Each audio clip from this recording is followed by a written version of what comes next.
大家好，欢迎来到 K 线西游战法频道。那在小日线级别上，我们看到小日线级别的11440均线对比特币的价格构成了在$69,500附近的一个支撑，反弹上去之后，在上方$71,000附近上方存在一定的阻力位。那这个阻力位呢，我们看到是由前面行情当中从3月26日形成的波峰构成的一个阻力线这个阻力线对比特币价格构成了一个阻挠作用。同时呢，在4小时级别上来看，我们看到4小时级别比特币始终围绕73777高点和$61,500低点这个位置上形成了一个快速下杀过程。下杀过程当中构成了筹码缺口。那么最近一段时间的震荡始终围绕这个筹码缺口做震荡回补、震荡回补的一个动作。那一系列震荡回补完成之后，我们看到这个收敛三角形已经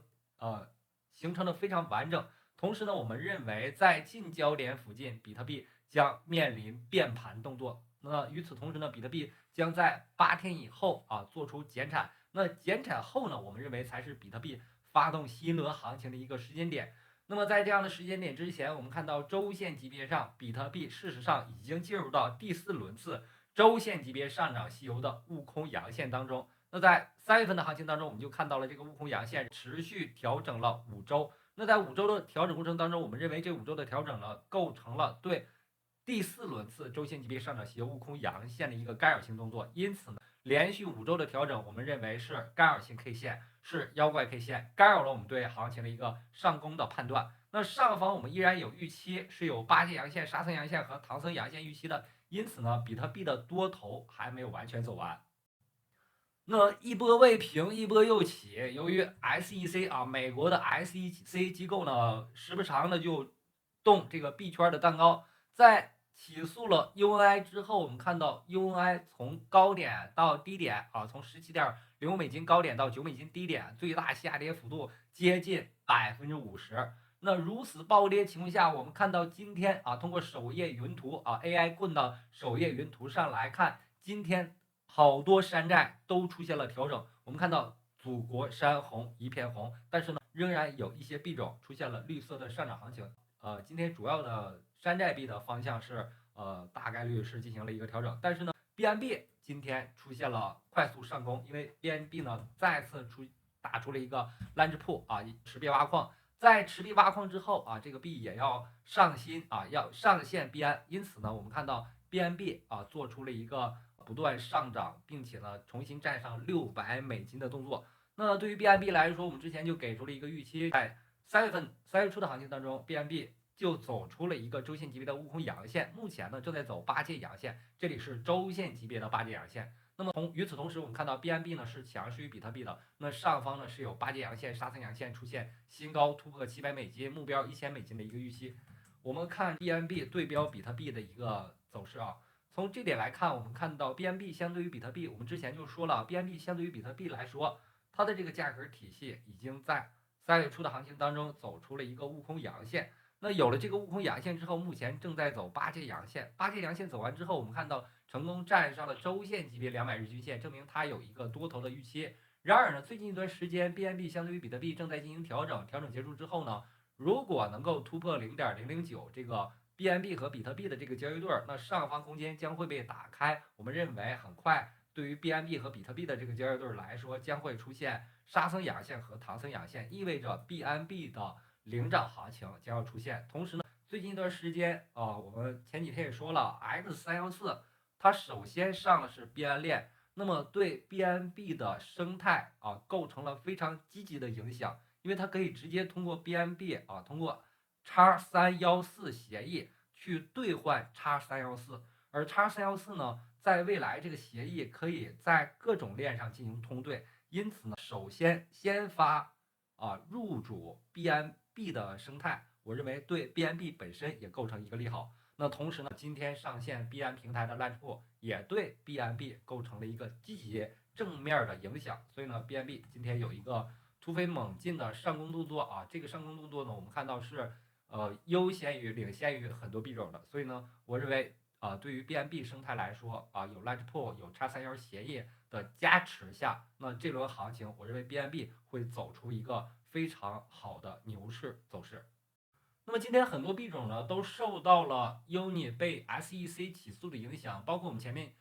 一段时间说的一个 BEL，因为 BEL 当时我们给出的一个走势呢是在周线级别上，在4月初的行情当中，它走出了一个周线级别悟空阳线。那有了这个悟空阳线之后，上方是有八节阳线、沙僧阳线、唐僧阳线预期的。那与此同时呢，我们也在本周看到了这个高点的出现，但由于 DeFi 板块受到 Uni 被 SEC 起诉的影响，那么 BEL 出现了调整。这里的调整呢，我们要把时间级别调整到4小时级别，可以看到在4小时级别上 BEL 做出了一个4小时级别的两轮的下跌吸油，两轮4小时级别下跌吸油之后，在这个位置上出现了一个反弹，我们就要把时间级别切到小时线级别。我们在这里看到了两轮4小时级别下跌吸油之后，做了一个小时线级别上涨吸油的反弹动作。那么在这里呢，还要把时间级别再次切换到15分钟级别。为什么切换到15分钟级别呢？因为我们要逐渐的去找一个支撑位。那这个支撑位呢，除了是让我们止损以外，也是可以考虑进场的一个位置。那15分钟级别上我们没有看到比较好的支撑位，就要把时间级别调整到5分钟级别。那在5分钟级别上，我们可以清楚的看到，在5分钟级别上，144均线、169均线、200日均线在5日均线和10日均线突破之后进行了一个回踩。这个回踩动作完成之后3条均线这个位置上5分钟级别的一个多头或者是现货的一个进场布局的一个位置，或者是如果这个位置上你之前有仓位的话，在这个位置的话，如果跌破的话，是需要进行一定止损的。这是给了我们的一个提示的均线的考虑。那同时呢，我们把时间级别再次切换到小时线级别。那在小时线级别上，我们可以看到上方形成了一个收敛三角形。正常来讲，如果 UNI 没有遭遇黑天鹅的情况下，那它形成这个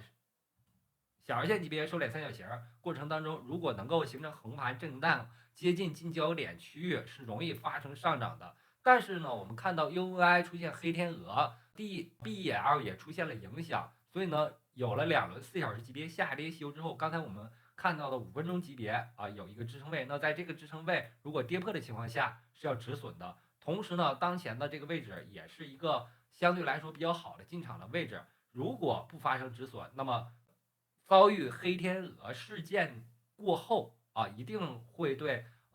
我认为对 UNI 也好，对 BEL 也好，一定会有一个更好的反弹机会，因为它直接下跌之后进入到了我们 K 线吸油战法当中的一个黄金坑的区域。那这个黄金坑是事实上存在的，是这个 BEL 也好，或者其他山寨币也好，被错杀之后存在的一个黄金坑。只要不跌破，只要我们有止损，还是比较容易在它能够横盘震荡整理之后反弹上来，并且让我们获利的。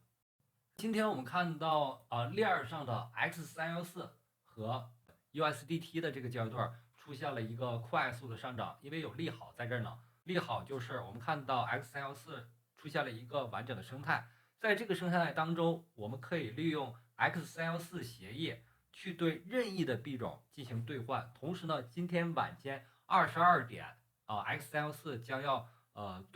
将要可以出现以太坊的交易对在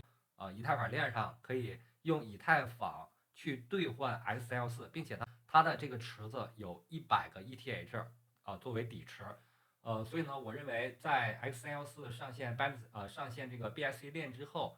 跨链到以太坊之后，它的生态更加完整。同时呢，有20几条公链也将要上线 X314，这将为 X314构成一个完整的生态平台。同时呢，我们可以在 K 线上看到它就是一个回补动作。那这个回补动作是由于快速上涨到$5之后然后一路下跌到$1.8。链上交易经常会出现这种暴跌，暴跌之后震荡横盘震荡回补形成收敛三角形，在接近近焦点的这个区域上发动突破变盘，目前已经接近前高附近，在前高附近上线以太坊的一个利好，上线以太链的一个利好，我们认为很快可能会突破$5前高，下个目标位我们认为是$10附近。那么 X14呢是目前链上的最重要的一个热点，因此呢大家伙可以重点关注。同时呢，最近这个 X314也有持标挖矿的活动，如果不懂的话也可以问我。那么好，由于时间的关系，今天的节目就到这里，非常感谢大家一直以来的支持和鼓励。同时呢，对我 K 线吸油战法感兴趣的话，也可以购买我这本书，也可以加入我的会员群。感谢大家，再见。